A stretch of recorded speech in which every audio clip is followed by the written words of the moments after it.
Hello, my name is Jack. I'm about 4 weeks into my travels now, out of about 4 to 5 months, maybe even 6 if I'm a bit lucky. We've just done Pai in the northern Thailand, a 3-hour minivan bus from Chiang Mai, which has 762 turns. Yes, you heard me right, that is a lot of turns. But if you're not a massive traveller and you get travel sick, it is so worth it. Just suck it up and do it, because Pai is brilliant. It is probably the quirkiest place in all of Thailand. If you want to go and discover yourself, this is the place. They have a bit of everything from meditation to yoga, and I'm convinced that it's got the most white people with dreads in the whole world in this tiny village in northern Thailand. There's something called a pie hole where you love it so much that you just don't want to leave, and I can see why, because everything about this place is just so relaxed. You could spend years here and not get bored of it. It's a very small town, but there's just so much to do, and it's just full of character. After our 3-hour journey in the minivan, twisting and turning, we arrived, and our hostel was pretty quirky really. We had this really unique sign that said need to get high on life. When coming here, it seems everyone gets mopeds. Roaming around all of Pai, seeing all these different spots from view out points to sunsets.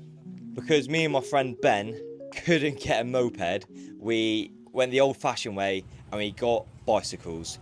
We rode around everywhere for 50 baht a day, which is about £1.25, and it was brilliant. Don't get me wrong, it was really hard work, but it was so worth it, because you just saw everything, and it was like we just got wings. We were able to go out and explore all of Pai and its surrounding areas. The first day we got to Pai, it was a very relaxed day.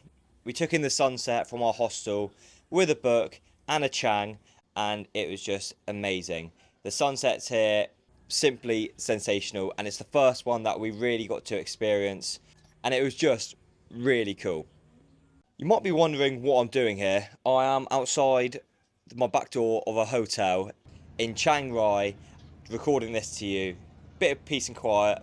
But the bicycles, even though they're really cheap, they weren't really road bikes, so we couldn't really whiz around on them, and I haven't got the fitness levels for that anyway. So we got a tour, and there was just so much to see around Pai.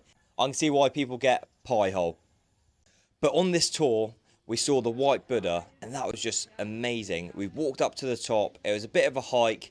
We'd done it the day before, but it was great to see it again, and it was just massive. Seeing all of Pai and surrounding areas from the hillside up high was just brilliant.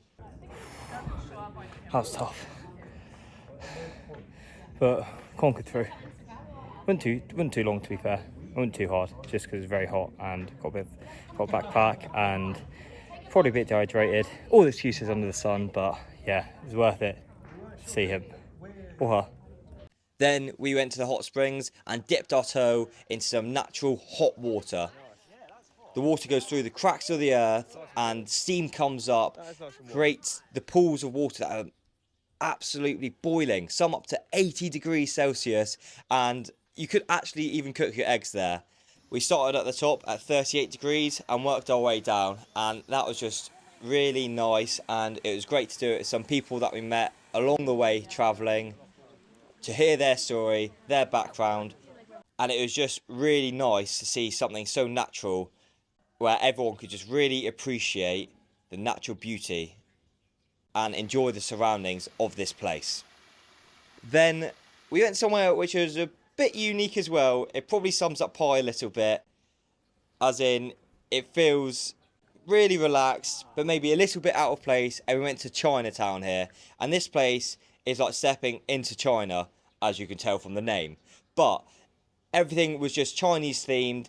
It wasn't loads to do here, but it was just really nice to see the architecture and the design of this small little village that people come to. And on that note about people coming from other countries and creating their own village, we went to a Karen village. You might be thinking the Karens that are a bit stroppy and a bit moody and just complain about everything, but no. But these Karens, they had the long necklaces, which makes their neck look really long. But an interesting fact is that their necks are the same size. Their ribs get compressed and their muscles at the top of the back get wider, so it has the optical illusion that their neck is longer, but it's naturally they've got the same size neck as us. And some of these Karens have been wearing these necklaces for about 60 years. They start about 4 years old and they stop adding these necklaces when they're 18 years old. But it was just amazing to see. There wasn't a lot to do there. It was a bit of a touristy place, really, but it was definitely worth seeing for 100 baht just to see them up close and personal, because I've never seen them before. But I just think it must be so heavy and so uncomfortable to sleep in. But each to their own, and I fully respect it because I definitely couldn't do it. But going back to the tour, we went to the waterfall. Me and Ben were in our elements, diving under. A lot of people didn't do that. They took in the beautiful natural scenery instead, and it was just as good. And then we went to the bamboo bridge, and personally, I think this is a not miss when you go to Pai, because it's more like a walkway. You walk in for about 10 minutes on quite a narrow bamboo bridge, walkway, whatever you want to call it, but it was just amazing. Countryside to one side, you had flowers, you had a temple right at the end, you had the sun coming down. Basically, you had a bit of everything there. It must have taken so long to build this bamboo bridge, but it's so strong. I've seen before on television and on YouTube that bamboo bridges and houses and everything in between, but you never really believe how strong it is until you actually feel it and you walk on it yourself, because it is really springy and it'll take a lot to break, intertwined together, and it was like stepping into authentic but basic design of Asia. But as the sun went down, we went up to the canyon for the sunset view. It was very busy, but I can see why, because it was magical, the sunset. It was golden hour for a lot of people doing videos or pictures, and I can see why there were so many people there, and I can see why it's so busy every day, because it was just sensational to see the sun going down and the views were breathtaking. If you want somewhere just to relax and get away from it all, disconnect from the rest of the world, then Pai is the place. Because you can smoke your weed if you want, or you can just relax and do a yoga retreat and just really connect spiritually. I haven't done that before, and I did yoga for the first time when I was there. Very unflexible, by the way. But the instructor was saying about your breathing and connecting with the earth and everything in between, and at the start I wasn't really buying into it, but at the end of it I can see why so many people love to do it and come up here to do yoga retreats, because you really concentrated on your breathing in and breathing out, and there's something to be said about it.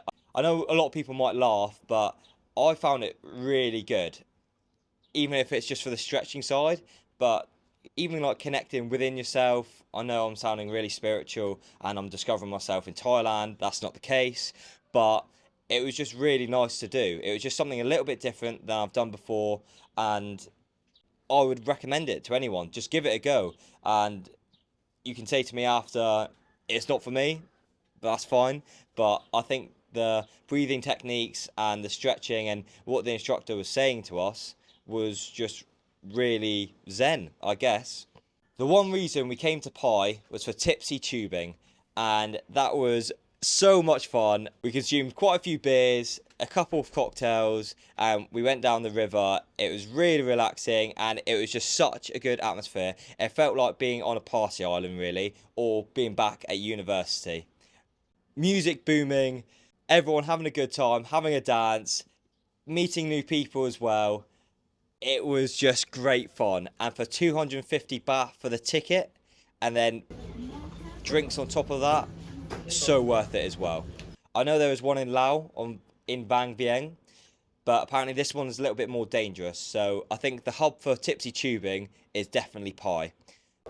After Pai, we went to Chiang Rai, and it's definitely worth it, but only for a short time, because we saw the temples and we saw the Golden Triangle, where you can see Thailand, Laos, and Myanmar. I am currently stood in Thailand, but over there, over there is Laos, and over there is Myanmar. This is the Golden Triangle. It's about an hour from Chiang Rai, and it's amazing.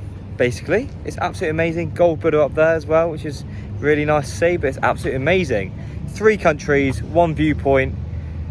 Yeah, as the sun goes down, doesn't get much better than this, really.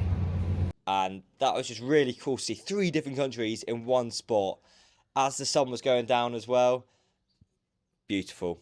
That's what travelling is all about, experiencing different things and seeing new sights. And after our visit to Chiang Rai, we went to the slow boat, which is on the Lao border, to get us to Luang Prabang. And that is where I'll see you guys next.